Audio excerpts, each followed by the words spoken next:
I should have done way better.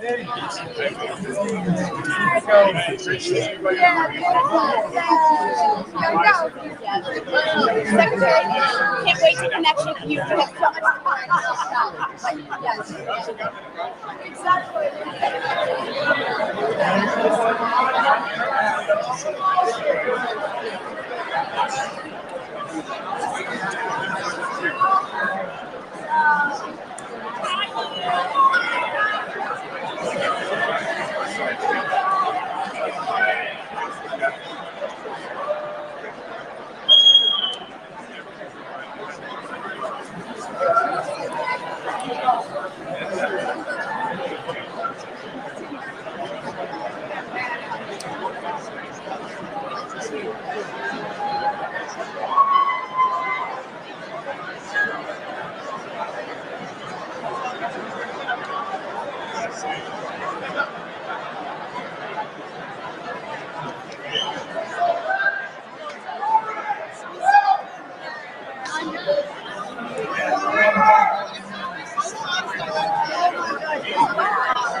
Mr. Speaker, the President of the United States.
Speaker Johnson, Vice President Vance, the First Lady of the United States,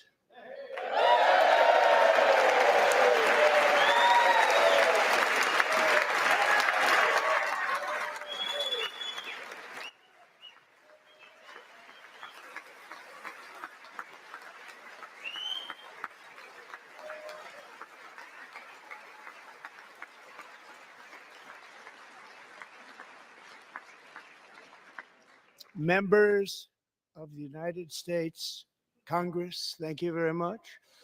And to my fellow citizens, America is back.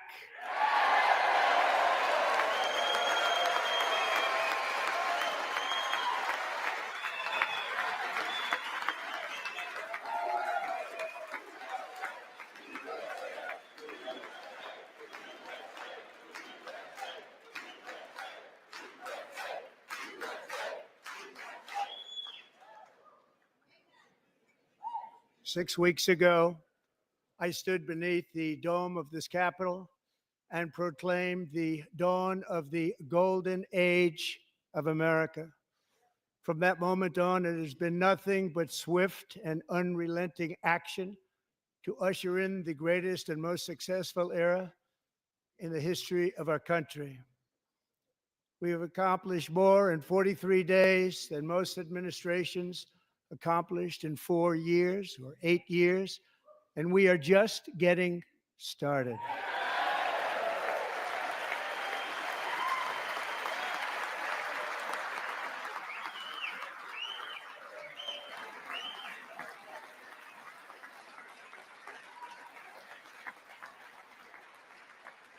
Thank you. I return to this chamber tonight to report that America's momentum is back, our spirit is back, our pride is back, our confidence is back, and the American dream is surging bigger and better than ever before.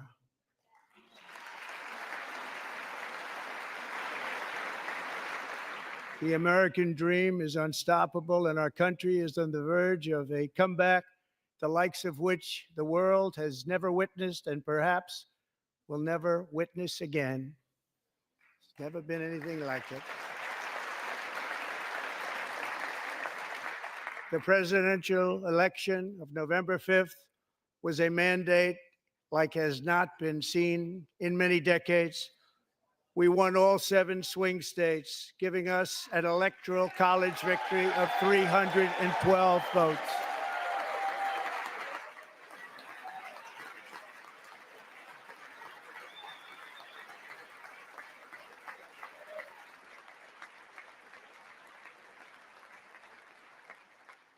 We won the popular vote by big numbers and won counties in our country.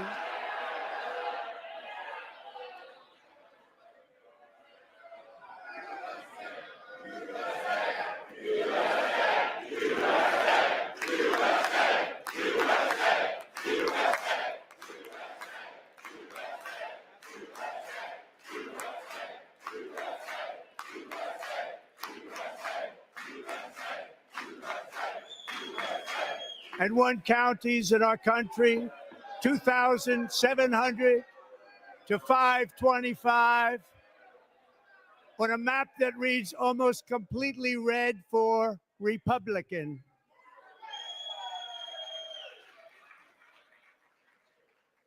Now, for the first time in modern history, more Americans believe that our country is headed in the right direction than the wrong direction. In fact, it's an astonishing record, 27-point swing, the most ever.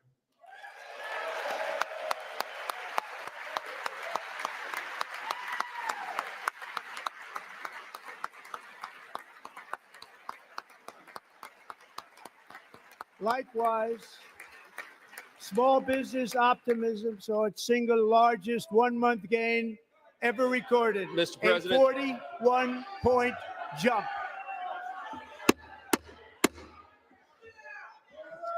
Members are directed to uphold and maintain decorum in the House and to cease any further disruptions.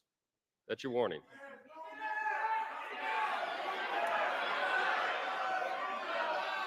Members are engaging in willful and continuing breach of decorum, and the chair is prepared to direct the Sergeant at Arms to restore order to the joint session.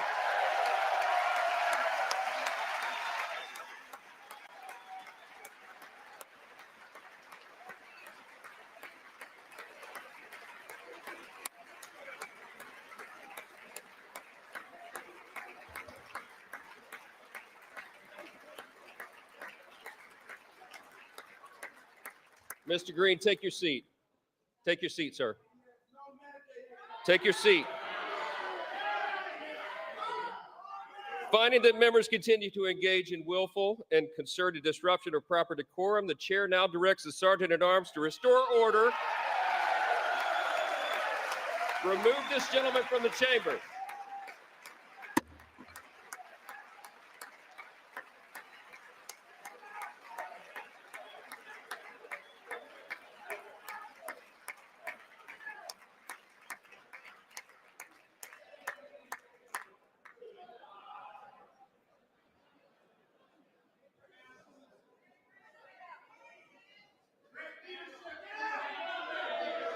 Go.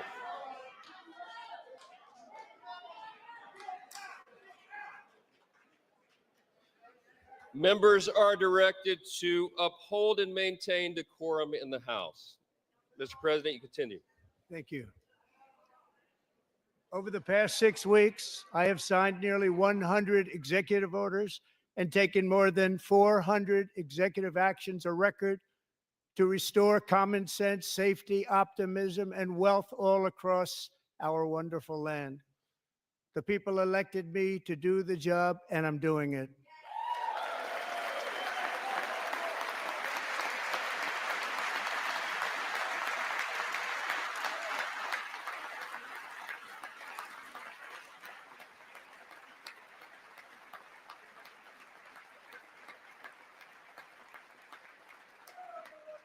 In fact, it has been stated by many that the first month of our presidency, it's our presidency, is the most successful in the history of our nation. By many.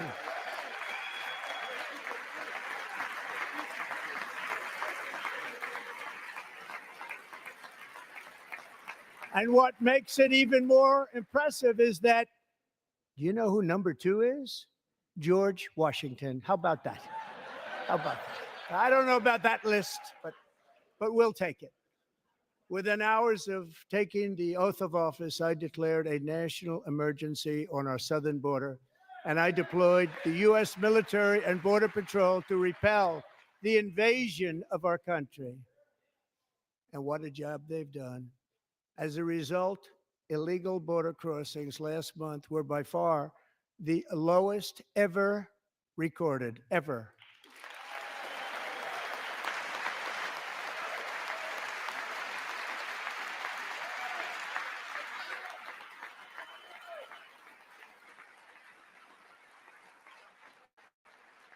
They heard my words and they chose not to come. Much easier that way. In comparison, under Joe Biden, the worst president in American history, there were hundreds of thousands of illegal crossings a month, and virtually all of them, including murderers, drug dealers, gang members, and people from mental institutions and insane asylums, were released into our country. Who would want to do that? This is my 5th such speech to Congress. And once again, I look at the Democrats in front of me, and I realize there is absolutely nothing I can say to make them happy or to make them stand or smile or applaud. Nothing I can do. I could find a cure to the most devastating disease, a disease that would wipe out entire nations, or announce the answers to the greatest economy in history, or the stoppage of crime to the lowest levels ever recorded. And these people sitting right here will not clap, will not stand, and certainly will not cheer for these astronomical achievements. They won't do it, no matter what. Five times I've been up here. It's very sad, and it just shouldn't be this way.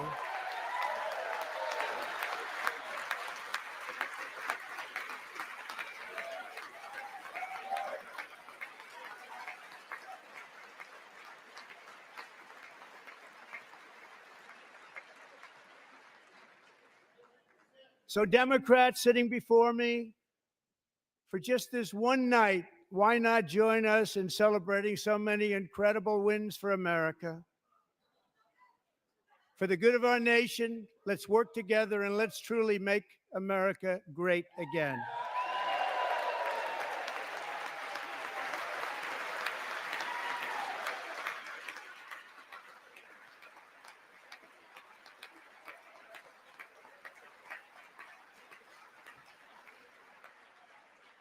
Every day, my administration is fighting to deliver the change America needs to bring a future that America deserves, and we're doing it. This is a time for big dreams and bold action. Upon taking office, I imposed an immediate freeze on all federal hiring, a freeze on all new federal regulations, and a freeze on all foreign aid.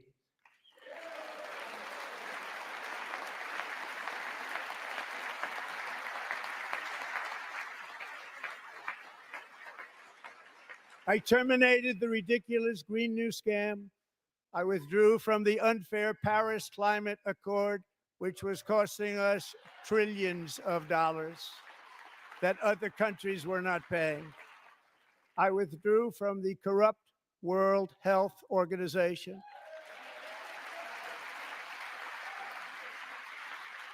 And I also withdrew from the anti-American UN Human Rights Council.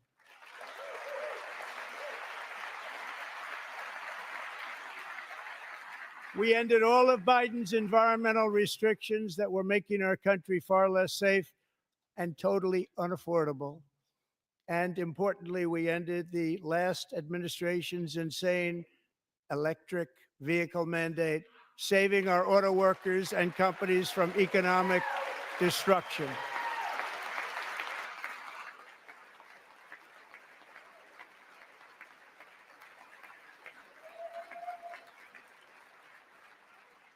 To unshackle our economy, I have directed that for every one new regulation, 10 old regulations must be eliminated, just like I did in my very successful first term.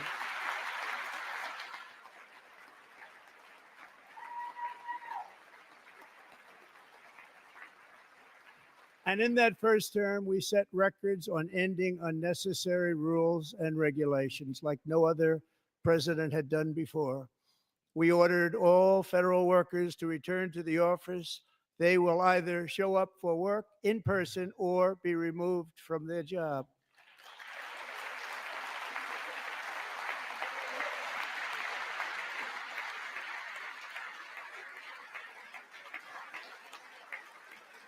And we have ended weaponized government where, as an example, a sitting president is allowed to viciously prosecute his political opponent, like me.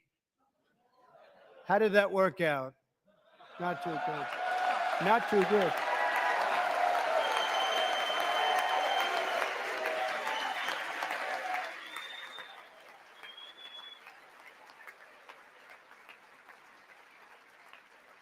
And I have stopped all government censorship and brought back free speech in America. It's back.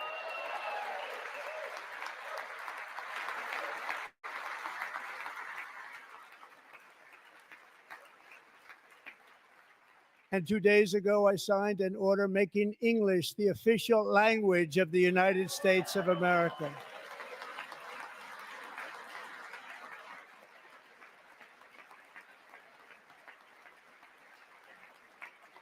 I renamed the Gulf of Mexico the Gulf of America.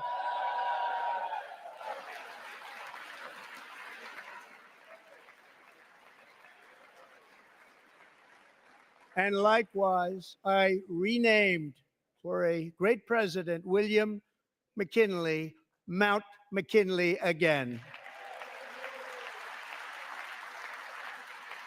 Beautiful Alaska. We love Alaska. We've ended the tyranny of so-called diversity, equity, and inclusion policies all across the entire federal government and indeed the private sector and our military. And our country will be woke no longer.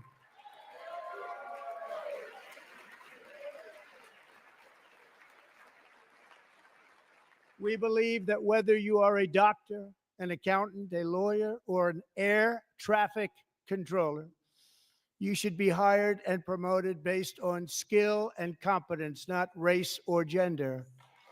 Very important.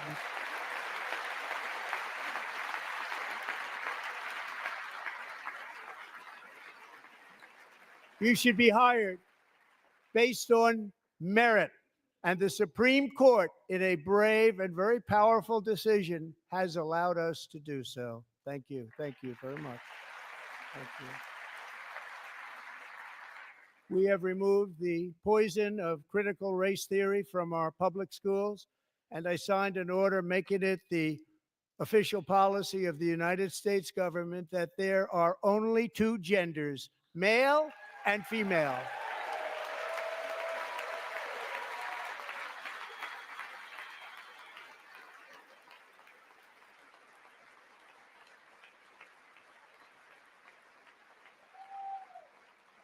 I also signed an executive order to ban men from playing in women's sports.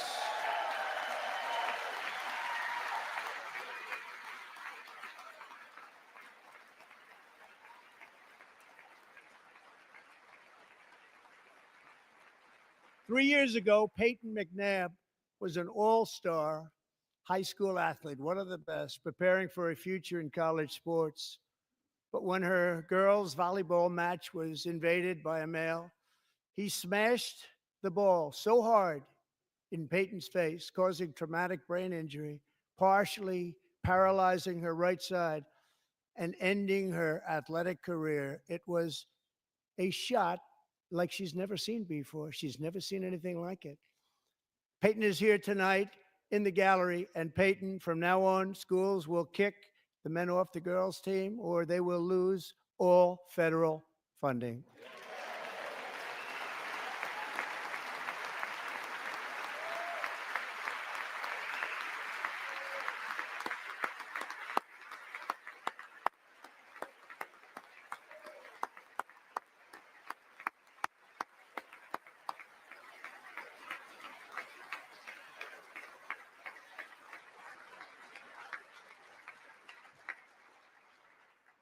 And if you really want to see numbers, just take a look at what happened in the women's boxing, weightlifting, track and field, swimming, or cycling, where a male recently finished a long-distance race 5 hours and 14 minutes ahead of a woman for a new record by 5 hours. Broke the record by 5 hours. It's demeaning for women, and it's very bad for our country. We're not going to put up with it any longer.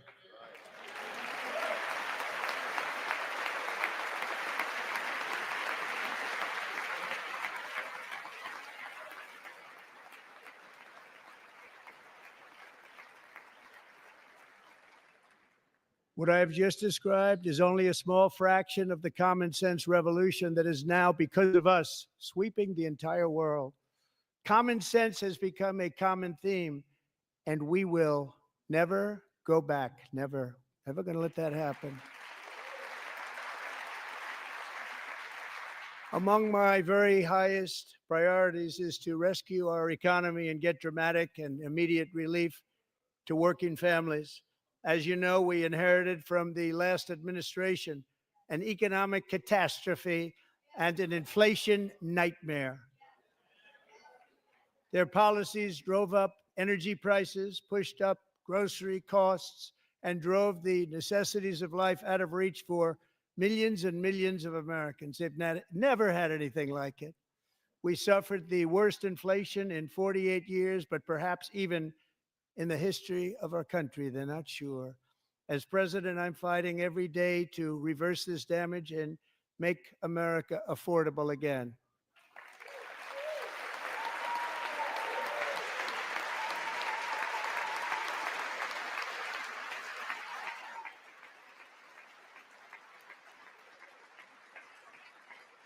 Joe Biden especially let the price of eggs get out of control. The egg price is out of control, and we're working hard to get it back down. Secretary, do a good job on that. You inherited a total mess from the previous administration. Do a good job.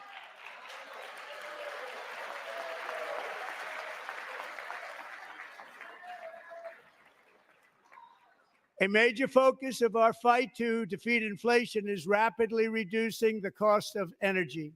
The previous administration cut the number of new oil and gas leases by 95%, slowed pipeline construction to a halt, and closed more than 100 power plants. We are opening up many of those power plants right now.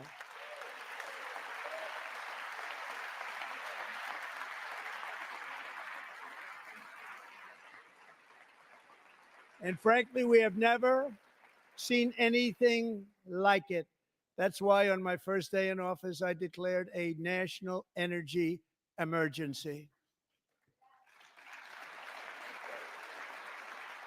As you've heard me say many times, we have more liquid gold under our feet than any nation on earth, and by far. And now I fully authorize the most talented team ever assembled to go and get it. It's called Drill, Baby, Drill.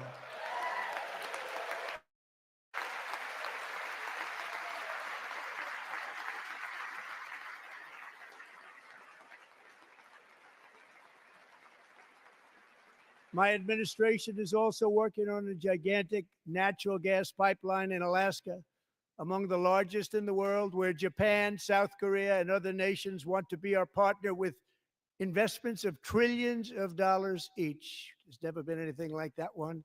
It will be truly spectacular. It's all set to go. The permitting is gotten. And later this week, I will also take historic action to dramatically expand production of critical minerals and rare earths here in the USA.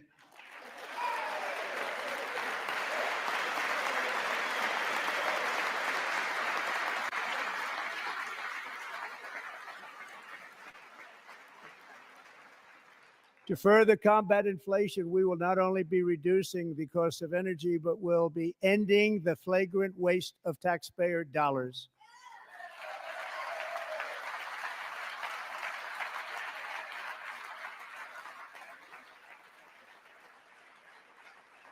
And to that end, I have created the brand new Department of Government Efficiency, DOGE. Perhaps you've heard of it. Perhaps.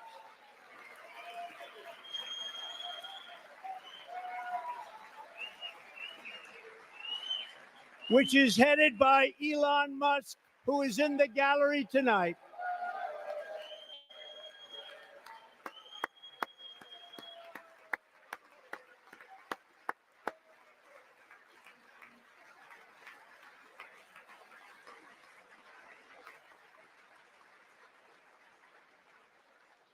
Thank you, Elon. He's working very hard. He didn't need this.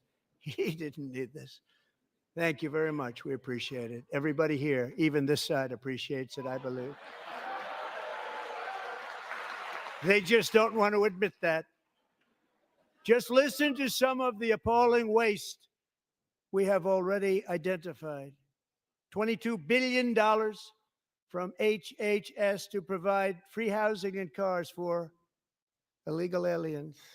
$45 million for diversity, equity, and inclusion scholarships in Burma. $40 million to improve the social and economic inclusion of sedentary migrants. Nobody knows what that is.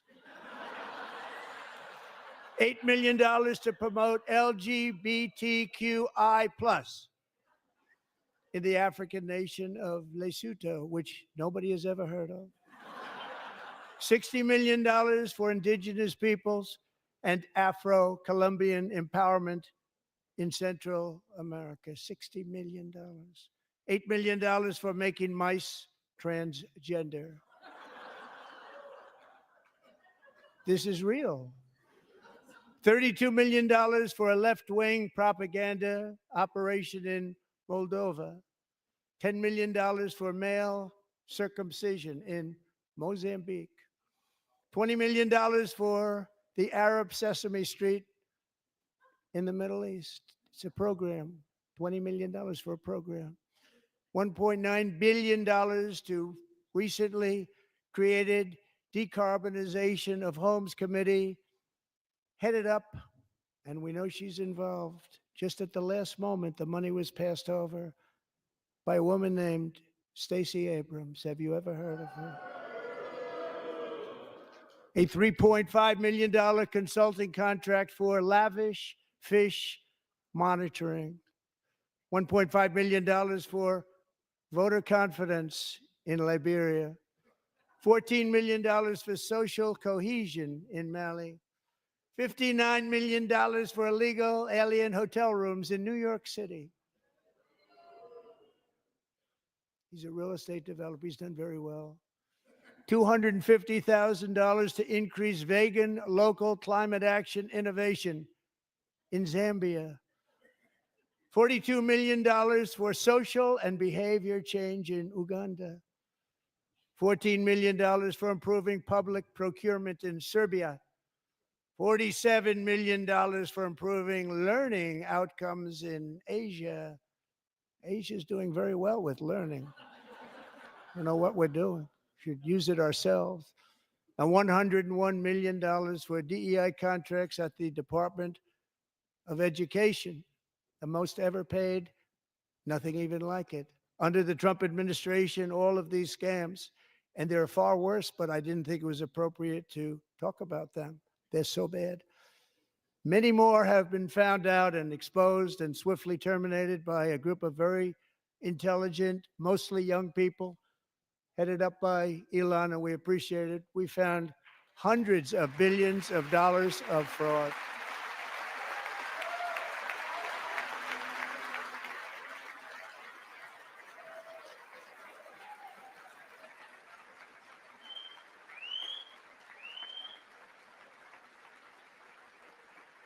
And we've taken back the money and reduced our debt to fight inflation and other things.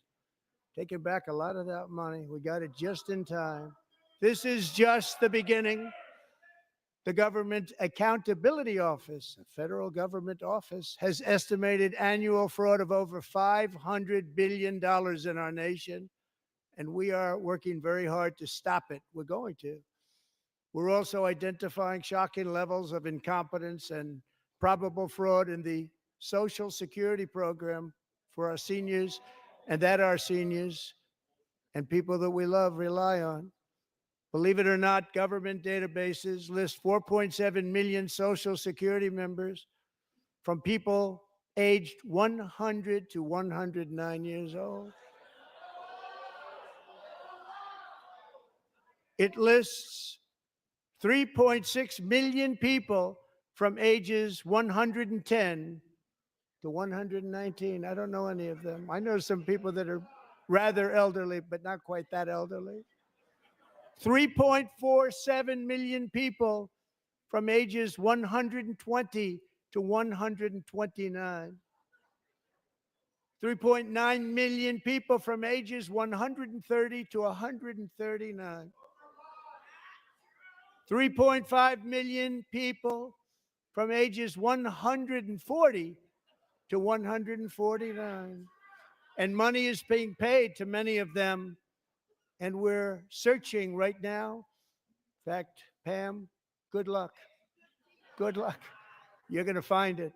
But a lot of money is paid out to people because it just keeps getting paid, and nobody does. And it really hurts Social Security and hurts our country. 1.3 million people from ages 150 to 159, and over 130,000 people, according to the Social Security databases, are age over 160 years old. We have a healthier country than I thought, Bobby.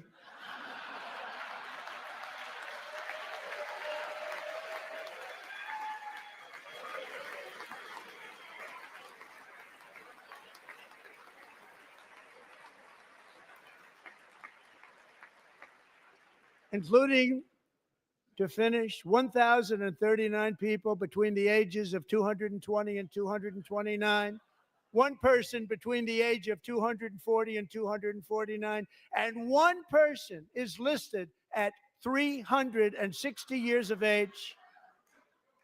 More than 100 years, more than 100 years older than our country. But we're going to find out where that money's going. And it's not going to be pretty. By slashing all of the fraud, waste, and theft we can find, we will defeat inflation, bring down mortgage rates, lower car payments and grocery prices, protect our seniors, and put more money in the pockets of American families.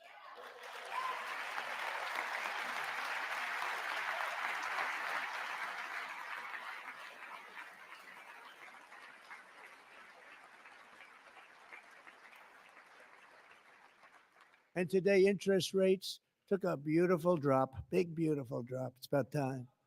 And in the near future, I want to do what has not been done in 24 years, balance the federal budget. We're going to balance it.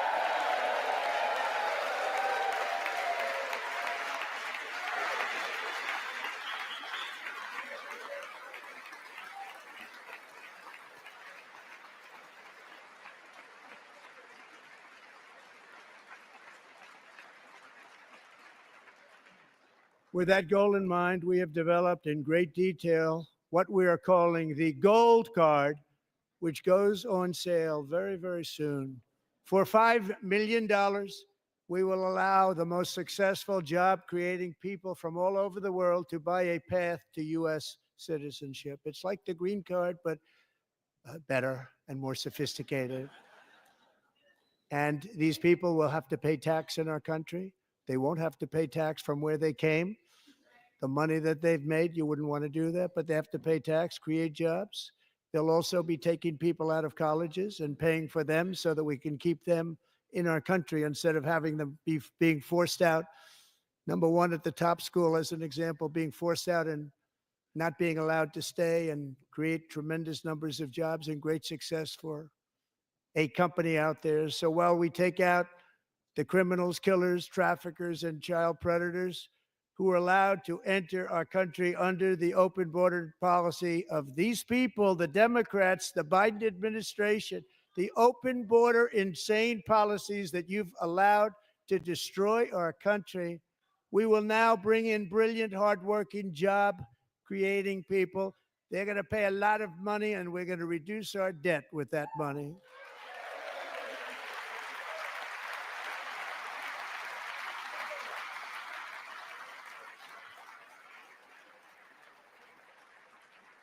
Americans have given us a mandate for bold and profound change. For nearly 100 years, the federal bureaucracy has grown until it has crushed our freedoms, ballooned our deficits, and held back America's potential in every possible way. The nation founded by pioneers and risk takers now drowns under millions and millions of pages of regulations and debt. Approvals that should take 10 days to get instead take 10 years, 15 years, and even 20 years before you're rejected. Meanwhile, we have hundreds of thousands of federal workers who have not been showing up to work. My administration will reclaim power from this unaccountable bureaucracy, and we will restore true democracy to America again.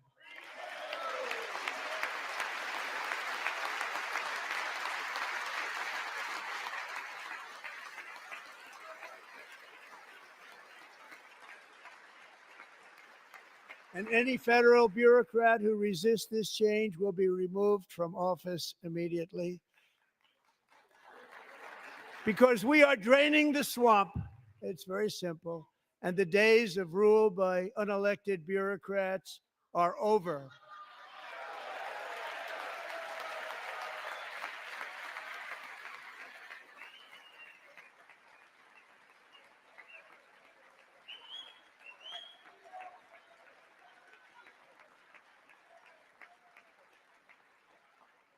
And the next phase of our plan to deliver the greatest economy in history is for this Congress to pass tax cuts for everybody. They're in there, they're waiting for you to vote.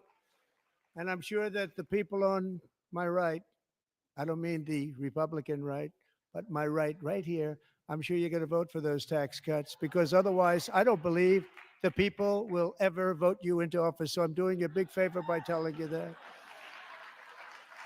But I know this group is going to be voting for the tax.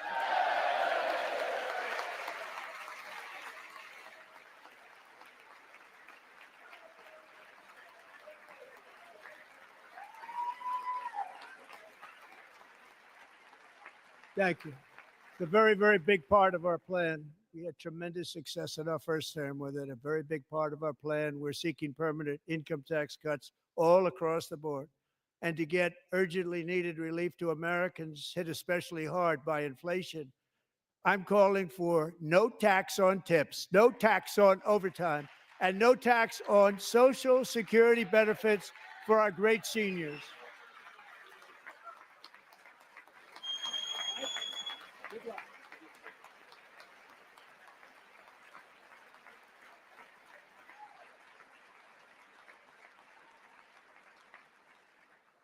And I also want to make interest payments on car loans tax deductible, but only if the car is made in America.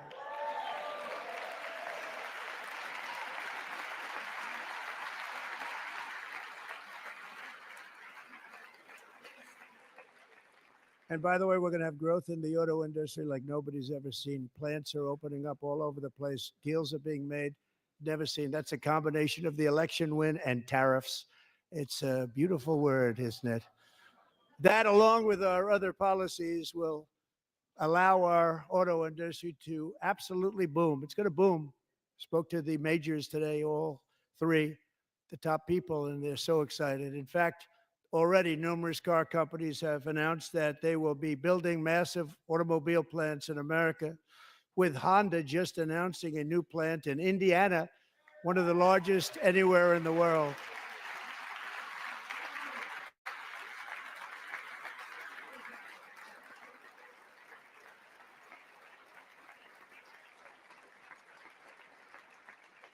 And this has taken place since our great victory on November 5th, a date which will hopefully go down as one of the most important in the history of our country.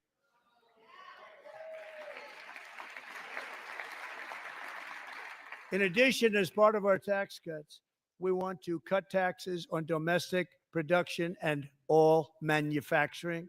And just as we did before, we will provide 100% expensing. It will be retroactive to January 20th, 2025. And it was one of the main reasons why our tax cuts were so successful in our first term, giving us the most successful economy in the history of our country. First term. We had a great first term.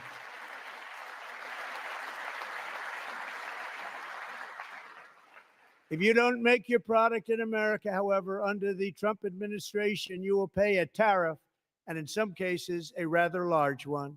Other countries have used tariffs against us for decades, and now it's our turn to start using them against those other countries.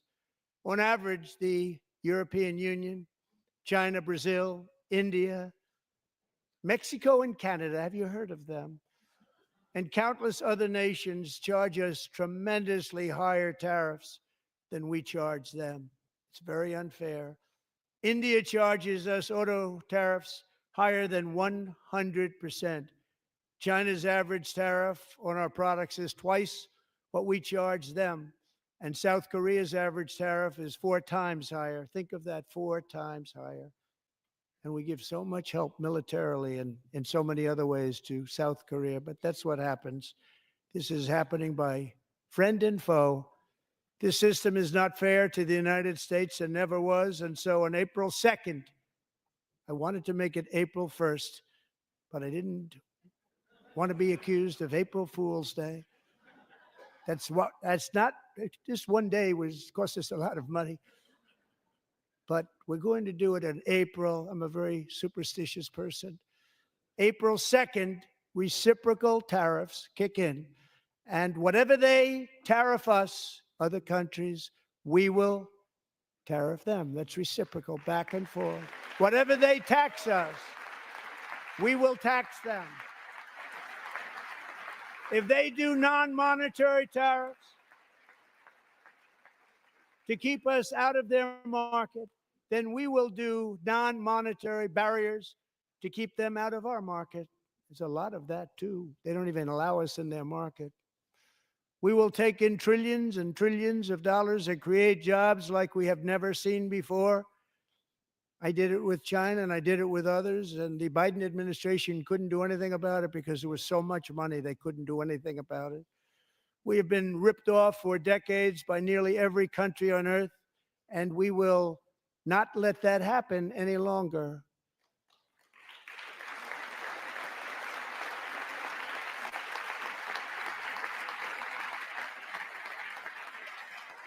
Much has been said over the last 3 months about Mexico and Canada, but we have very large deficits with both of them. But even more importantly, they've allowed fentanyl to come into our country at levels never seen before, killing hundreds of thousands of our citizens and many very young, beautiful people, destroying families. Nobody's ever seen anything like it. They are, in effect, receiving subsidies of hundreds of billions of dollars. We pay subsidies to Canada and to Mexico of hundreds of billions of dollars, and the United States will not be doing that any longer. We're not going to do it any longer.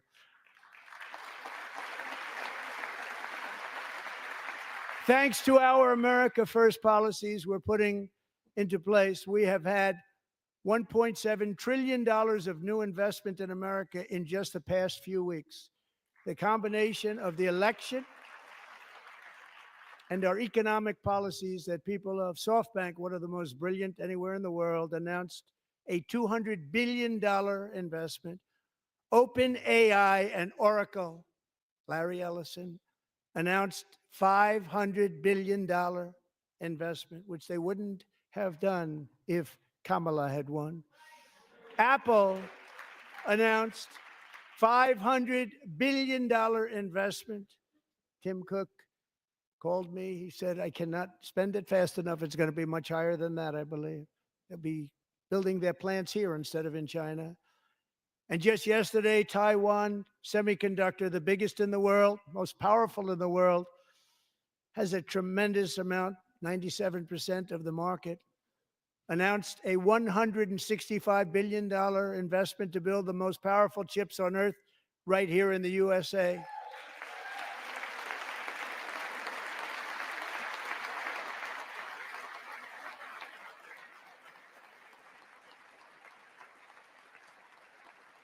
And we're not giving them any money. Your CHIPS Act is a horrible, horrible thing. We give hundreds of billions of dollars, and it doesn't mean a thing. They take our money and they don't spend it. All that meant to them, we're giving them no money. All that was important to them was they didn't want to pay the tariffs, so they came and they're building, and many other companies are coming. We don't have to give them money. We just want to protect our businesses and our people. And they will come because they won't have to pay tariffs if they build in America. So it's very amazing. You should get rid of the CHIP Act, and whatever's left over, Mr. Speaker, you should use it to reduce debt or any other reason you want to.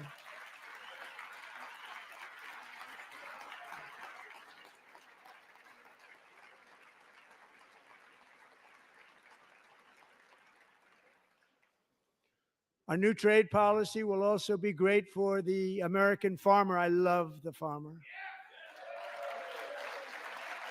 who will now be selling into our home market, the USA, because nobody is going to be able to compete with you, because there's goods that come in from other countries and companies.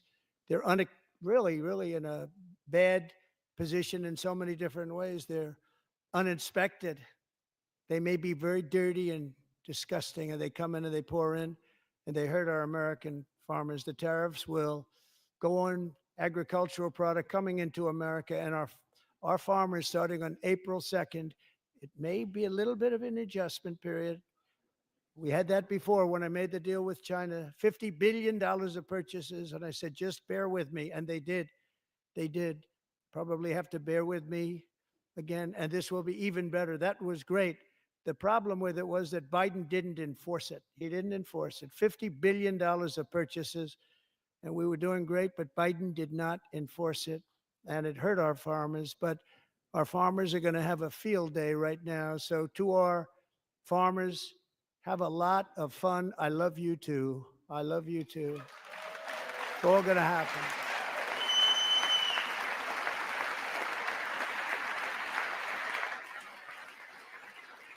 And I have also imposed a 25% tariff on foreign aluminum, copper, lumber, and steel, because if we don't have, as an example, steel and lots of other things, we don't have a military, and frankly, we just won't have a country very long. Here today is a proud American steelworker, fantastic person from Decatur, Alabama. Jeff Denard has been working at the same steel plant for 27 years in a job that has allowed him to serve as the captain of his local volunteer fire department, raise 7 children with his beautiful wife, Nicole, and over the years provide a loving home for more than 40 foster children. So great, Jeff.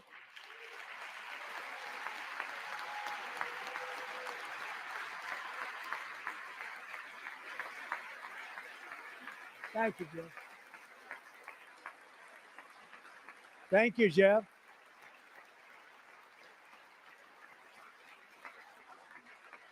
Stories like Jeff's remind us that tariffs are not just about protecting American jobs. They're about protecting the soul of our country. Tariffs are about making America rich again and making America great again, and it's happening, and it will happen rather quickly. There'll be a little disturbance, but we're okay with that. It won't be much. No, you're not. Oh. And look where Biden took us. Very low, the lowest we've ever been. Jeff, I want to thank you very much. And I also want to recognize another person who has devoted herself to foster care community. She works so hard on it. A very loving person, our magnificent First Lady of the United States.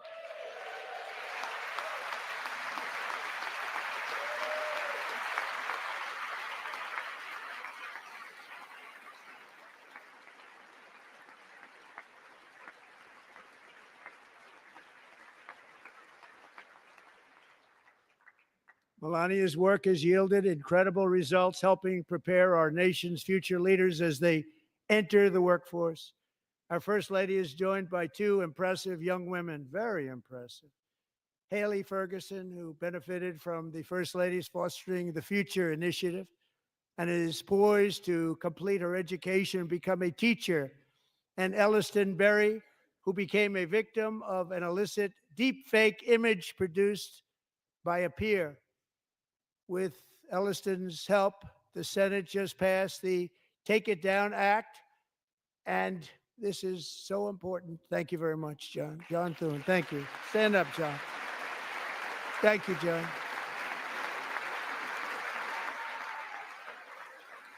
Thank you all very much.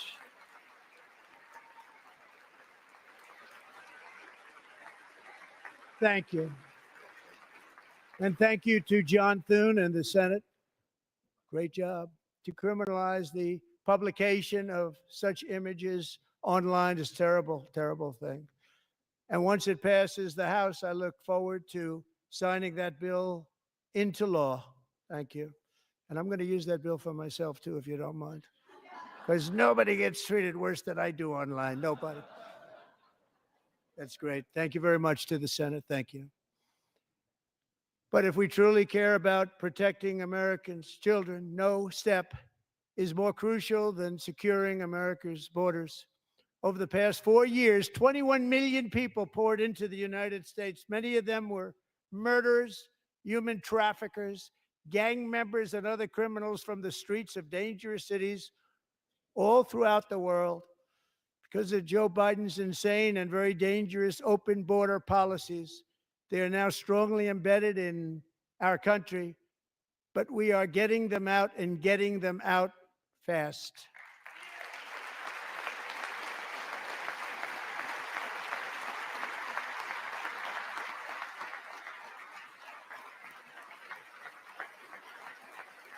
And I want to thank Tom Homan and Christy. I want to thank you and Paul of Border Patrol. I want to thank you. What a job they've all done. Everybody, Border Patrol, ICE, law enforcement in general is incredible. We have to take care of our law enforcement. Have to.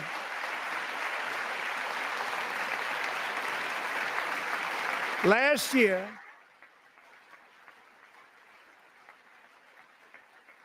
a brilliant 22-year-old nursing student named Laken Riley, the best in her class, admired by everybody, went out for a jog on the campus of the University of Georgia. That morning, Laken was viciously attacked, assaulted, beaten, brutalized, and horrifically murdered.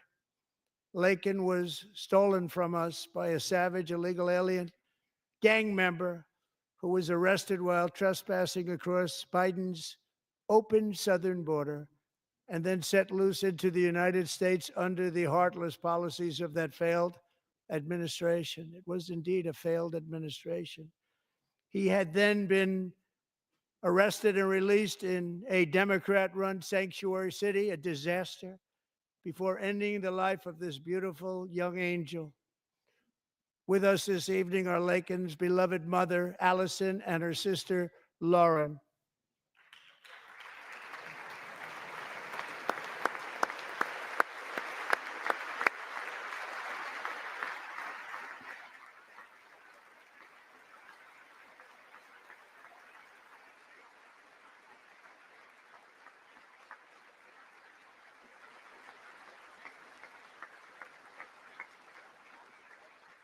Last year, I told Laken's grieving parents that we would ensure their daughter would not have died in vain. That's why the very first bill I signed into law as your 47th president mandates the detention of all dangerous criminal aliens who threaten public safety. It's a very strong, powerful act.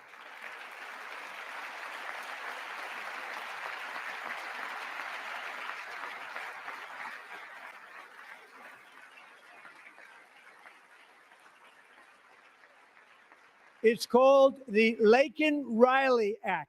So Allison and Lauren, America will never, ever forget our beautiful Laken Hope Riley.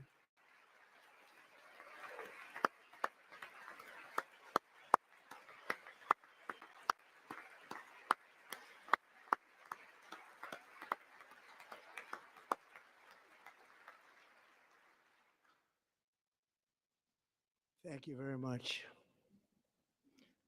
Since taking office, my administration has launched the most sweeping border and immigration crackdown in American history, and we quickly achieved the lowest numbers of illegal border crossers ever recorded. Thank you.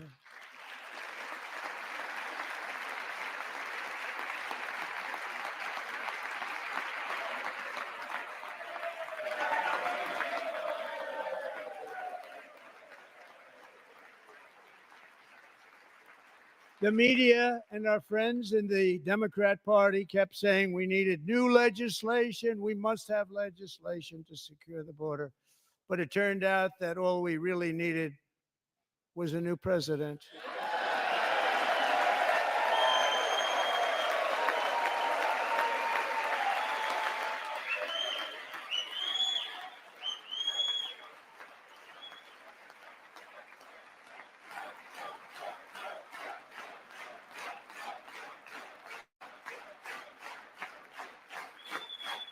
Thank you. Joe Biden didn't just open our borders, he flew illegal aliens over them to overwhelm our schools, hospitals, and communities throughout the country. Entire towns like Aurora, Colorado, and Springfield, Ohio, buckled under the weight of the migrant occupation and corruption like nobody's ever seen before. Beautiful towns destroyed. Now, just as I promised in my inaugural address, we are achieving the great liberation of America.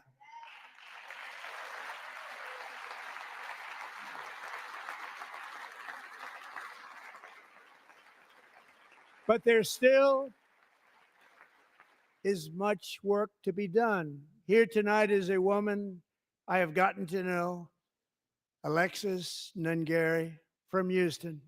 Wonderful woman. Last June, Alexis's 12-year-old daughter, her precious Jocelyn, walked to a nearby convenience store.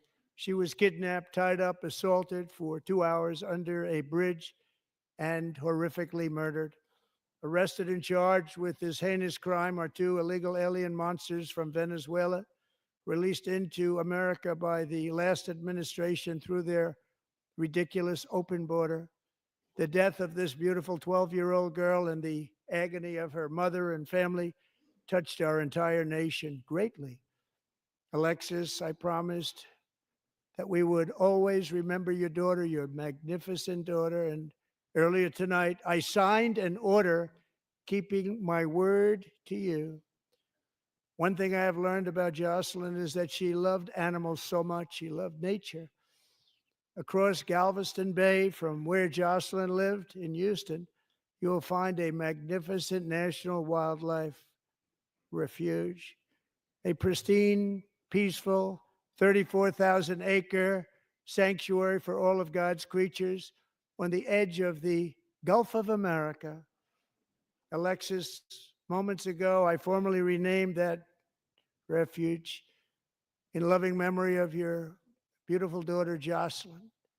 So, Mr. Vice President, if you would, may I have the order?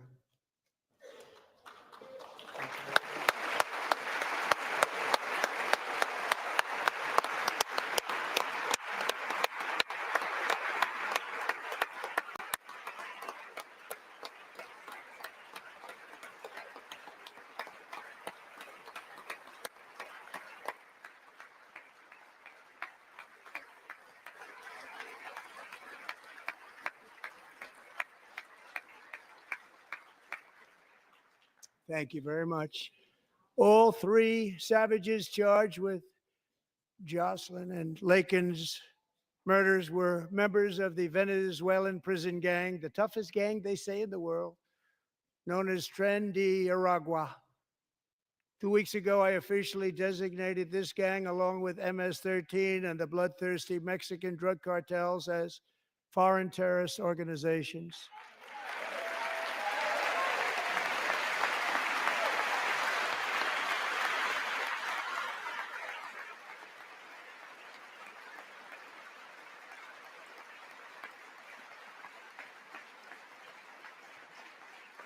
They are now officially in the same category as ISIS, and that's not good for them. Countless thousands of these terrorists were welcomed into the U.S. by the Biden administration. But now every last one will be rounded up and forcibly removed from our country, or, if they're too dangerous, put in jails, standing trial in this country, because we don't want them to come back ever. With us this evening is a warrior on the front lines of that battle, Border Patrol Agent Roberto Ortiz. Great guy.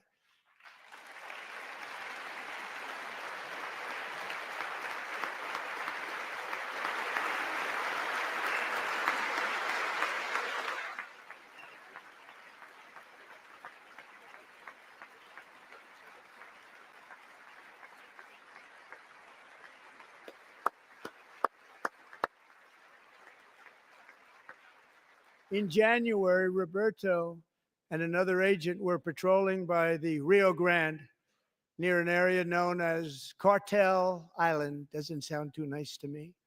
When heavily armed gunmen started shooting at them, Roberto saw that his partner was totally exposed, at great danger, and he leapt into action, returning fire and providing crucial seconds for his fellow agent to seek safety, just barely. I have some of the prints of that event, and it was not good. Agent Ortiz, we salute you for your great courage and for your line of fire that you took and for the bravery that you showed. We honor you, and we will always honor you. Thank you, Roberto, very much.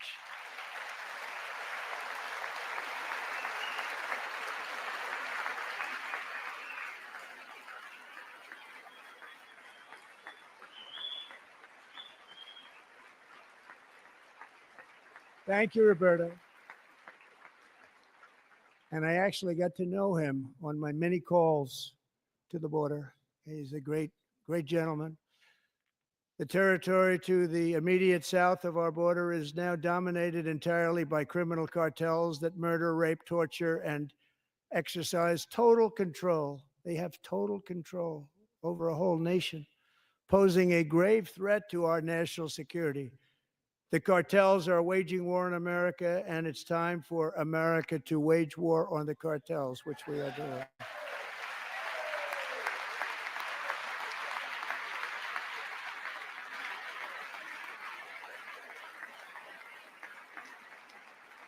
Five nights ago, Mexican authorities, because of our tariff policies being imposed on them, think of this, handed over to us 29 of the biggest cartel leaders in their country. That has never happened before. They want to make us happy.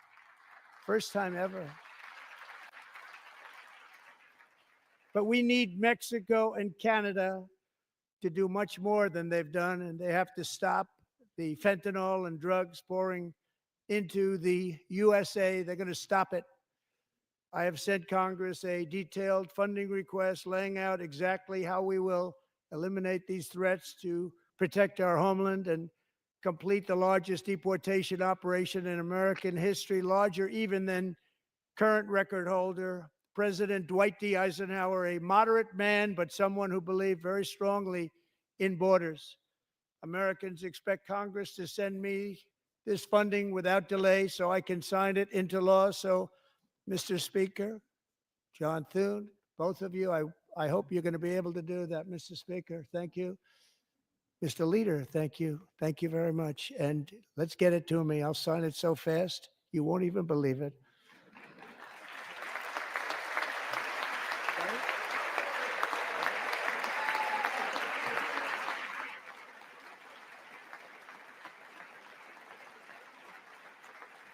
And as we reclaim our sovereignty, we must also bring back law and order to our cities and towns.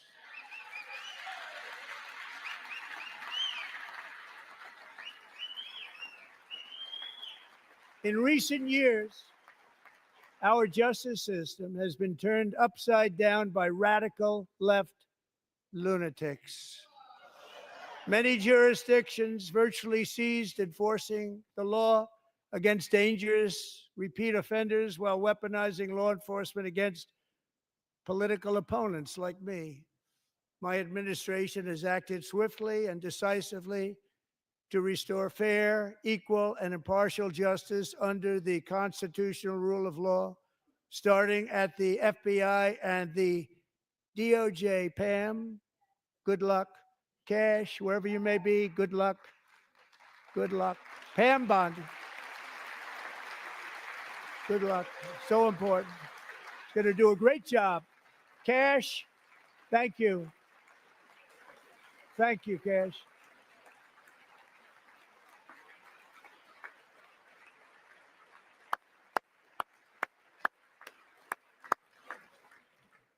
They've already started very strong. They're going to do a fantastic job. You're going to be very proud of them. We're also once again giving our police officers the support, protection, and respect they so dearly deserve. They have to get it. They have such a hard, dangerous job, but we're going to make it less dangerous. The problem is the bad guys don't respect the law, but they're starting to respect it, and they soon will respect it. This also includes our great fire departments throughout the country. Our firemen and women are unbelievable people, and we'll never forget them. And besides that, they voted for me in record numbers, so I have no choice.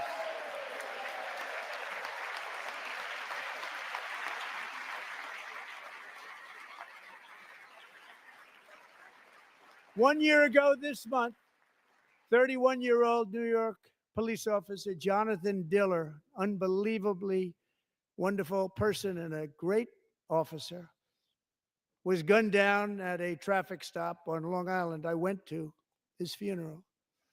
The vicious criminal charged with his murder had 21 prior arrests, and they were rough arrests, too. He was a real bad one. The thug in the seat next to him had 14 prior arrests, and went by the name of Killer. He was Killer. He killed other people, they say, a lot of them. I attended Officer Diller's service, and when I met his wife and one-year-old son, Ryan, it was very inspirational, actually. His widow's name is Stephanie, and she is here tonight. Stephanie, thank you very much, Stephanie. Thank you very much.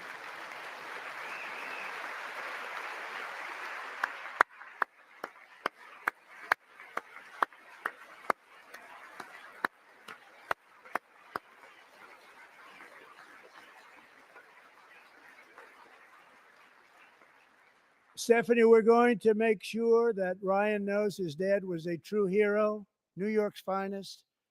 And we're going to get these cold-blooded killers and repeat offenders off our streets, and we're going to do it fast. Got to stop it. They get out with 28 arrests. They push people into subway trains.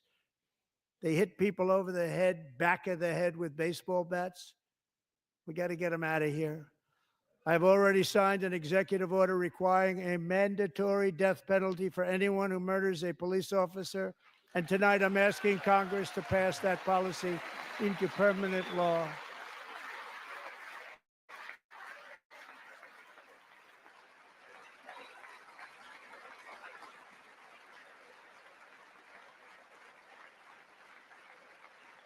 I'm also asking for a new crime bill getting tough on repeat offenders while enhancing protections for America's police officers so they can do their jobs without fear of their lives being totally destroyed.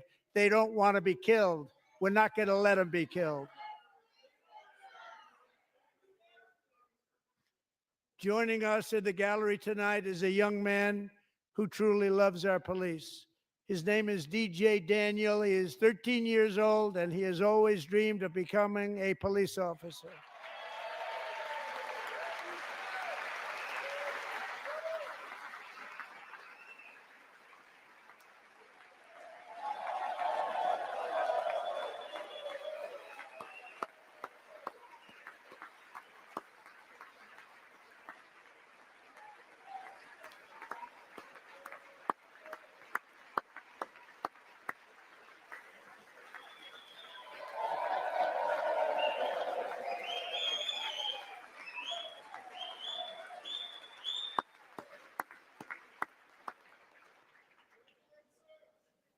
But in 2018, DJ was diagnosed with brain cancer.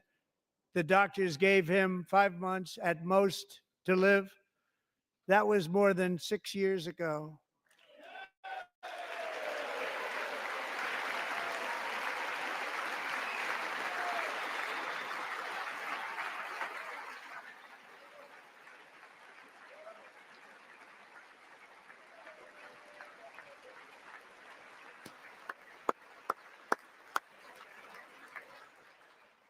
Since that time, DJ and his dad have been on a quest to make his dream come true, and DJ has been sworn in as an honorary law enforcement officer, actually a number of times. The police love him, the police departments love him.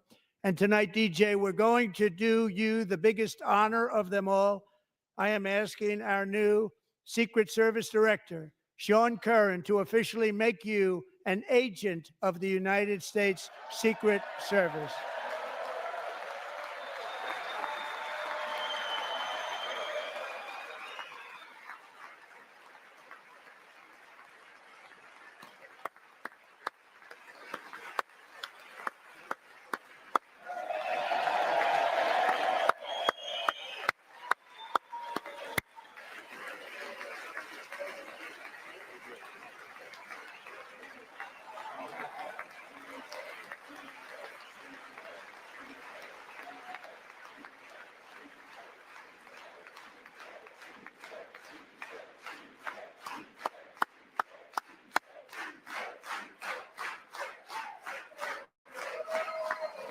Thank you, DJ. DJ's doctors believe his cancer likely came from a chemical he was exposed to when he was younger. Since 1975, rates of child cancer have increased by more than 40%.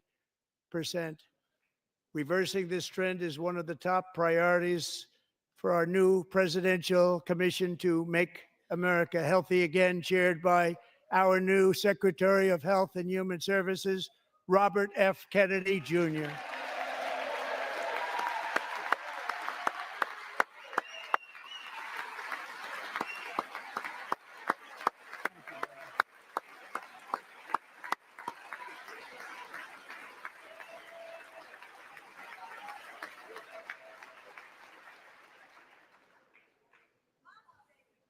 With the name Kennedy, you would have thought everybody over here would have been cheering. How quickly they forget. Our goal is to get toxins out of our environment, poisons out of our food supply, and keep our children healthy and strong. As an example, not long ago, and you can't even believe these numbers, 1 in 10,000 children had autism, 1 in 10,000.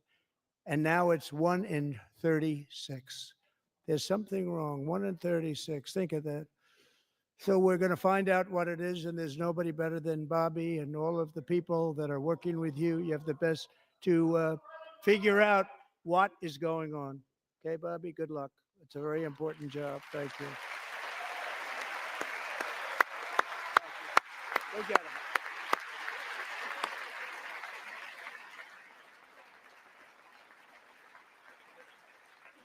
Thank you. My administration is also working to protect our children from toxic ideologies in our schools. A few years ago, January Littlejohn and her husband discovered that their daughter's school had secretly socially transitioned their 13-year-old little girl. Teachers and administrators conspired to deceive January and her husband while encouraging her daughter to use a new name and pronouns. They, them pronoun, actually, all without telling January, who is here tonight and is now a courageous advocate against this form of child abuse. January, thank you. Thank you. Thank you very much. Thank you.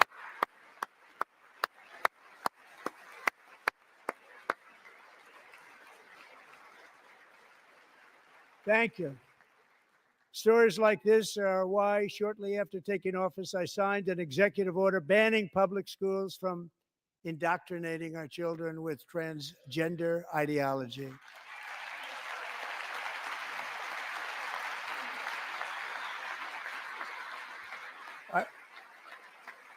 I also signed an order to cut off all taxpayer funding to any institution that engages in the sexual mutilation of our youth.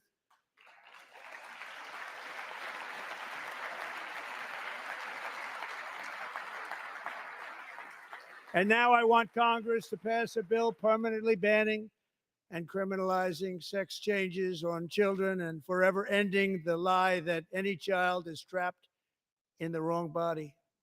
This is a big lie.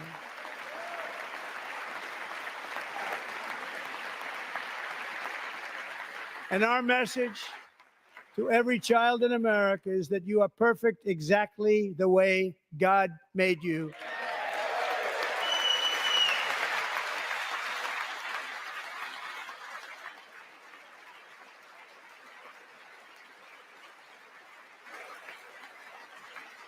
Because we're getting wokeness out of our schools and out of our military, and it's already out, and it's out of our society. We don't want it. Wokeness is trouble. Wokeness is bad. It's gone. It's gone. And we feel so much better for it, don't we? Don't we feel better? Our service members won't be activists and ideologues. They will be fighters and warriors. They will fight for our country. And Pete, congratulations. Secretary of Defense, congratulations.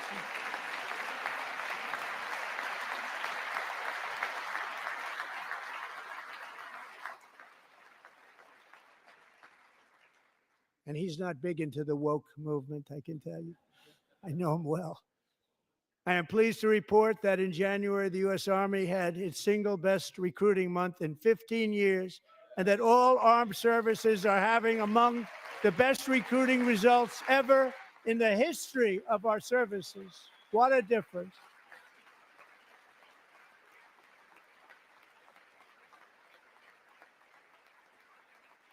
And you know, it was just a few months ago where the results were exactly the opposite. We couldn't recruit anywhere. We couldn't recruit.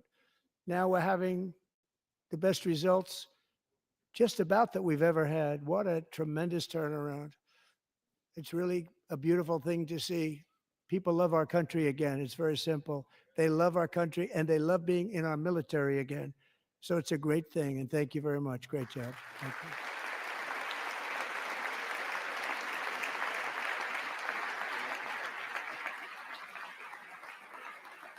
We're joined tonight by a young man, Jason Hartley, who knows the weight of that call of duty. Jason's father, grandfather, and great-grandfather all wore the uniform. Jason tragically lost his dad, who was also a Los Angeles County Sheriff's deputy when he was just a boy, and now he wants to carry on the family legacy of service. Jason is a senior in high school, a six-letter varsity athlete, a really good athlete, they say, a brilliant student with a 4.46, that's good, GPA. And his greatest dream is to attend the U.S. Military Academy at West Point.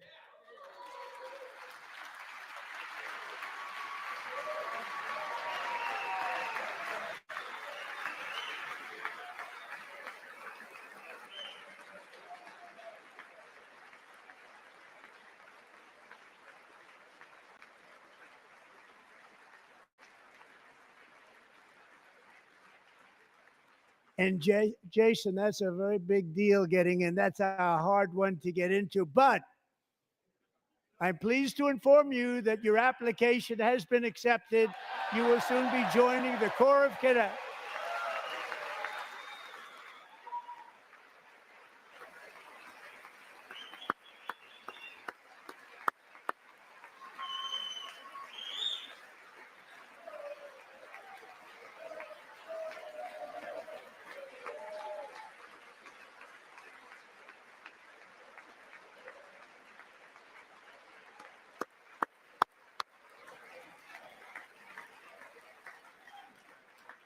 Thank you.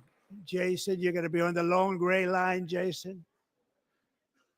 As Commander-in-Chief, my focus is on building the most powerful military of the future.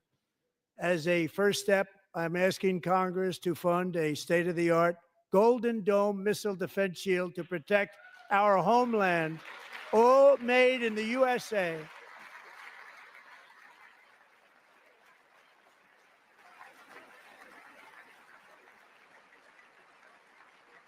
And Ronald Reagan wanted to do it long ago, but the technology just wasn't there, not even close. But now we have the technology. It's incredible, actually. And other places, they have it. Israel has it. Other places have it. And the United States should have it too, right, Tim, right? They should have it too. So I want to thank you. But it's a very, very important. This is a very dangerous world. We should have it. We want to be protected, and we're going to protect our citizens like never before. To boost our defense industrial base, we are also going to resurrect the American shipbuilding industry, including commercial shipbuilding and military shipbuilding.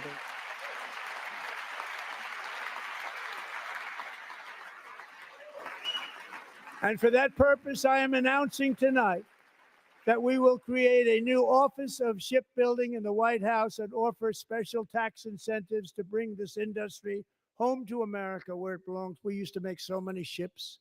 We don't make them anymore very much, but we're going to make them very fast, very soon. It will have a huge impact. To further enhance our national security, my administration will be reclaiming the Panama Canal, and we've already started doing it.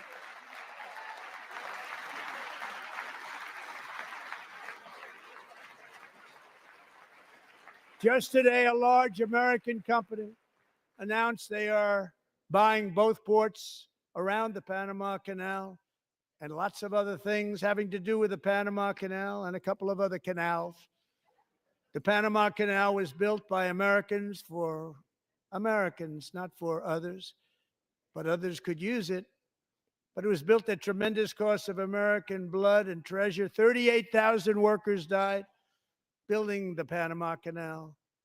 They died of malaria. They died of snake bites and mosquitoes. Not a nice place to work. They paid them very highly to go there, knowing there was a 25% chance that they would die. The most expensive project also that was ever built in our country's history, if you bring it up to modern day costs.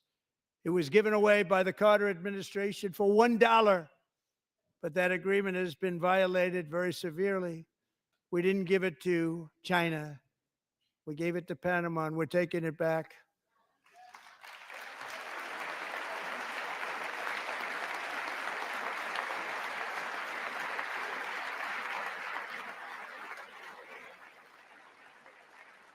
And we have Marco Rubio in charge. Good luck, Marco. Now, we know who to blame if anything goes wrong. Marco's been amazing, and he's going to do a great job. Think of it. He got 100 votes. You know, he was approved with actually 99, but the 100th was this gentleman, and I feel very certain. So let's assume he got 100 votes. And I'm either very, very happy about that or I'm very concerned about it. But he's already proven. I mean, he's a great gentleman. He's respected by everybody, and we appreciate you voting for Marco. He's going to do a fantastic job. Thank you. Thank you. He's doing a great job. Great job.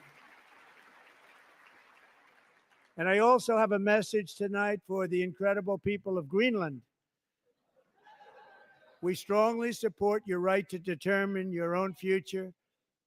And if you choose, we welcome you into the United States of America. We need Greenland for national security and even international security. And we're working with everybody involved to try and get it. But we need it really for international world security. And I think we're going to get it. One way or the other, we're going to get it. We will keep you safe. We will make you rich, and together we will take Greenland to heights like you have never thought possible before. It's a very small population, but very, very large piece of land and very, very important for military security. America is once again standing strong against the forces of radical Islamic terrorism.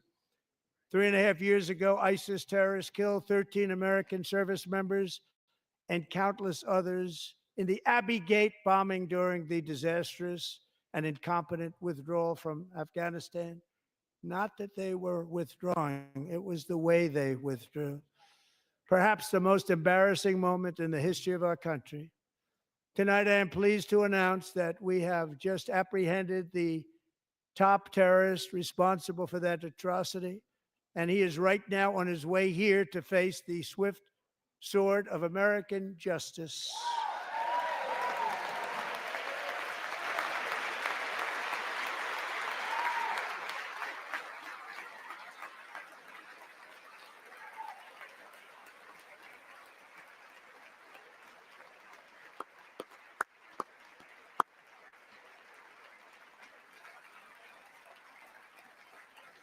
And I want to thank especially the government of Pakistan for helping arrest this monster. This was a very momentous day for those 13 families who I actually got to know very well, most of them, whose children were murdered, and the many people that were so badly, over 42 people, so badly injured on that fateful day in Afghanistan. What a horrible day. Such incompetence was shown that when Putin saw what happened, I guess he said, wow, maybe this is my chance. That's how bad it was. Should have never happened. Grossly incompetent people. I spoke to many of the parents and loved ones, and they're all in our hearts tonight. Just spoke to them on the phone. We had a big call. Every one of them called, and everybody was on the line, and they did nothing but cry with happiness. They were very happy, as happy as you can be under those circumstances. Their child, brother, sister, son, daughter was killed for no reason whatsoever. In the Middle East, we're bringing back our hostages from Gaza. In my first term, we achieved one of the most groundbreaking peace agreements in generations, the Abraham Accords.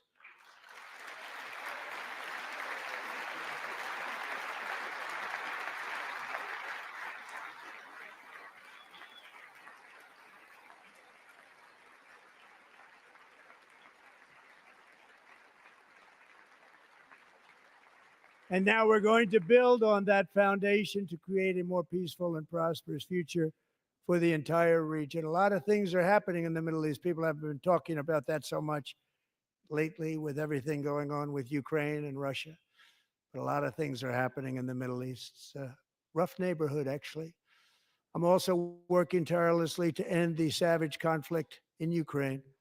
Millions of Ukrainians and Russians have been needlessly killed or wounded in this horrific and brutal conflict with no end in sight. The United States has sent hundreds of billions of dollars to support Ukraine's defense with no security, with no anything.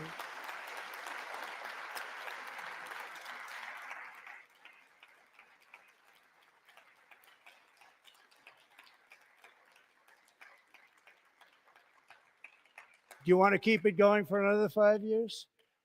Yeah, you would say Pocahontas says yes.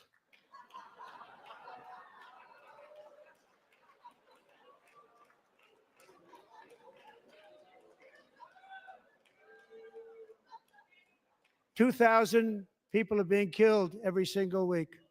More than that. They're Russian young people. They're Ukrainian young people. They're not Americans, but I want it to stop.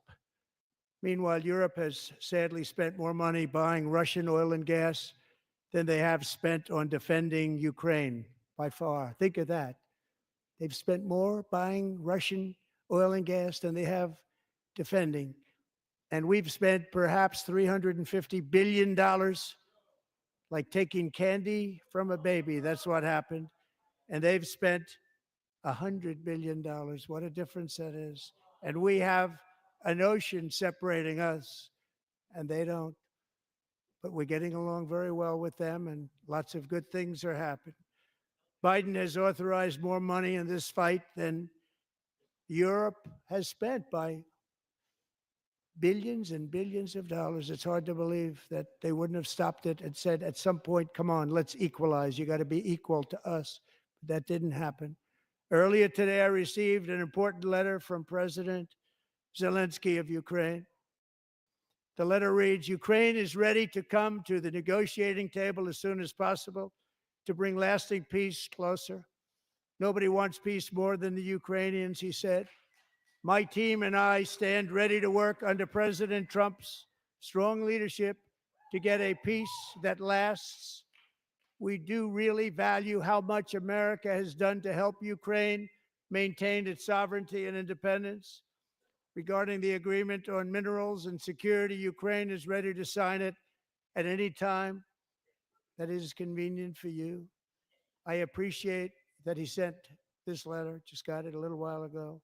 Simultaneously, we've had serious discussions with Russia and have received strong signals that they are ready for peace. Wouldn't that be beautiful? Wouldn't that be beautiful?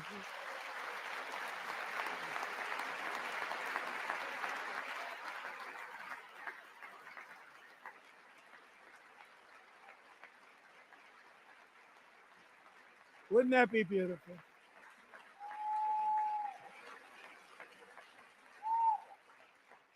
It's time to stop this madness. It's time to halt the killing. It's time to end the senseless war. If you want to end wars, you have to talk to both sides. Nearly 4 years ago, amid rising tensions, a history teacher named Mark Fogel was detained in Russia and sentenced to 14 years in a penal colony. Rough stuff. The previous administration barely lifted a finger to help him. They knew he was innocent, but they had no idea where to begin. But last summer, I promised his 95-year-old mother, Malphine, that we would bring her boy safely back home. After 22 days in office, I did just that, and they are here tonight.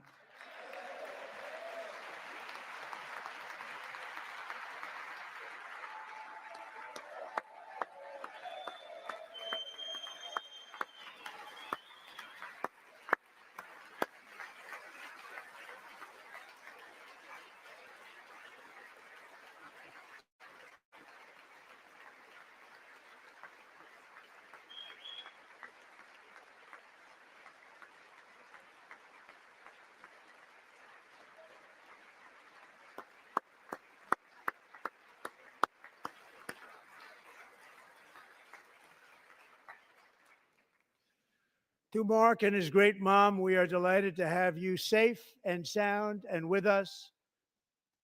As fate would have it, Mark Fogel was born in a small rural town in Butler, Pennsylvania. Have you heard of it?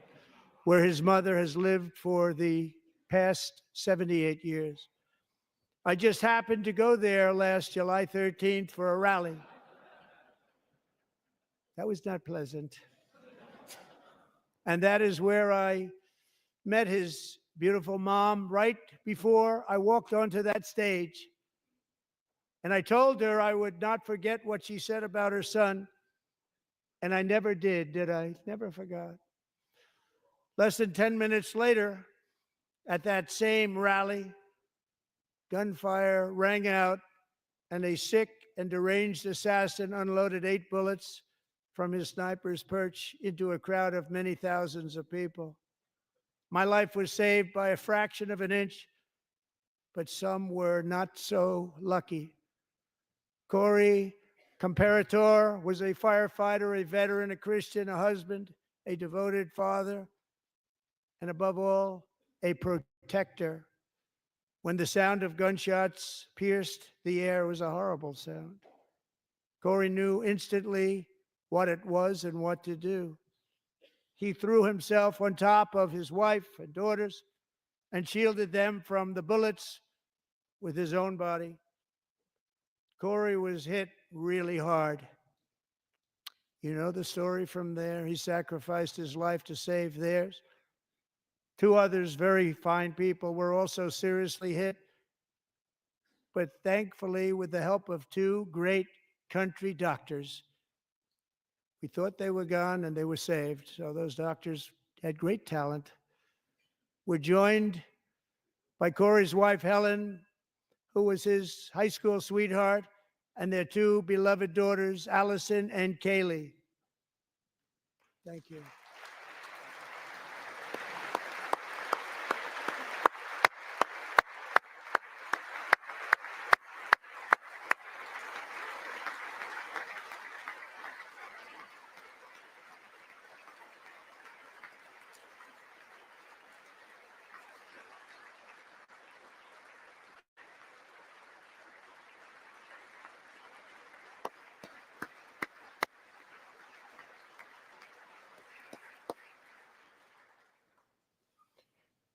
To Helen, Allison, and Kaylee, Corey is looking down on his 3 beautiful ladies right now, and he is cheering you on. He loves you. He is cheering you on. Corey was taken from us much too soon, but his destiny was to leave us all with a shining example of the selfless devotion of a true American patriot. It was love like Corey's that built our country, and it's love like Corey's that is going to make our country more majestic than ever before.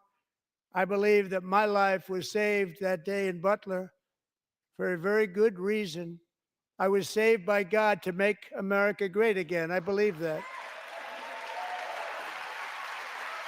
Thank you. Thank you.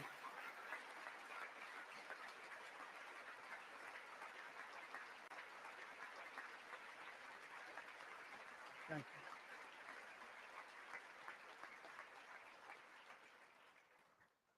Thank you very much. From the patriots of Lexington and Concord to the heroes of Gettysburg and Normandy, from the warriors who crossed the Delaware to the trailblazers who climbed the Rockies, and from the legends who soared at Kitty Hawk to the astronauts who touched the moon. Americans have always been the people who defied all odds, transcended all dangers, made the most extraordinary sacrifices, and did whatever it took to defend our children, our country, and our freedom. And as we have seen in this chamber tonight, that same strength, faith, love, and spirit is still alive and thriving in the hearts of the American people. Despite the best efforts of those who would try to censor us, silence us, break us, destroy us, Americans are today a proud, free, sovereign, and independent nation that will always be free, and we will fight for it till death. We will never let anything happen to our beloved country, because we are a country of doers, dreamers, fighters, and survivors. Our ancestors crossed a vast ocean, strode into the unknown wilderness, and carved their fortunes from the rock and soil of a perilous and very dangerous frontier. They chased our destiny across a boundless continent. They built the railroads, laid the highways, and graced the world with American marvels like the Empire State Building, the mighty Hoover Dam, and the towering Golden Gate Bridge. They lit the world with electricity, broke free of the force of gravity, fired up the engines of American industry, vanquished the communists, fascists, and Marxists all over the world, and gave us countless modern wonders sculptured out of iron, glass, and steel. We stand on the shoulders of these pioneers who won and built the modern age. These workers who poured their sweat into the skylines of our cities. These warriors who shed their blood on fields of battle and gave everything they had for our rights and for our freedom. Now it is our time to take up the righteous cause of American liberty. And it is our turn to take America's destiny into our own hands and begin the most thrilling days in the history of our country. This will be our greatest era. With God's help, over the next 4 years, we are going to lead this nation even higher, and we are going to forge the freest, most advanced, most dynamic, and most dominant civilization ever to exist on the face of this earth. We are going to create the highest quality of life, build the safest and wealthiest and healthiest and most vital communities anywhere in the world. We are going to conquer the vast frontiers of science, and we are going to lead humanity into space and plant the American flag on the planet Mars and even far beyond.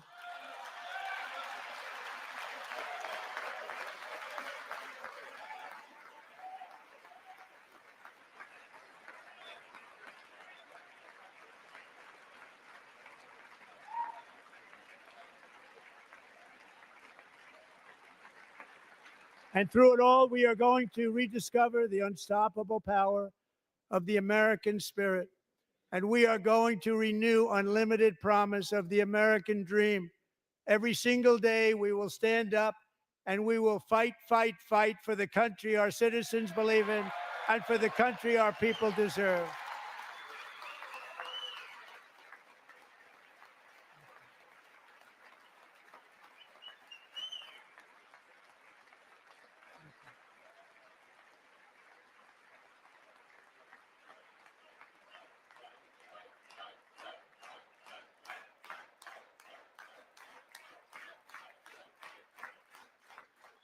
My fellow Americans, get ready for an incredible future, because the golden age of America has only just begun.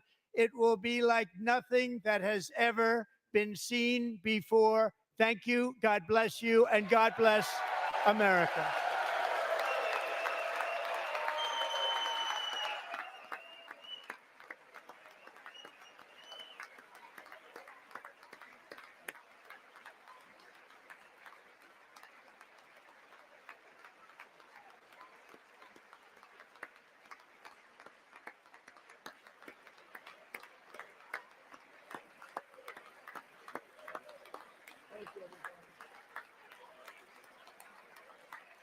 Thank you.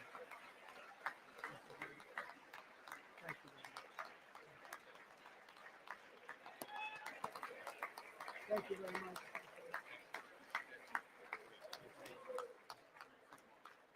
Thank you very much.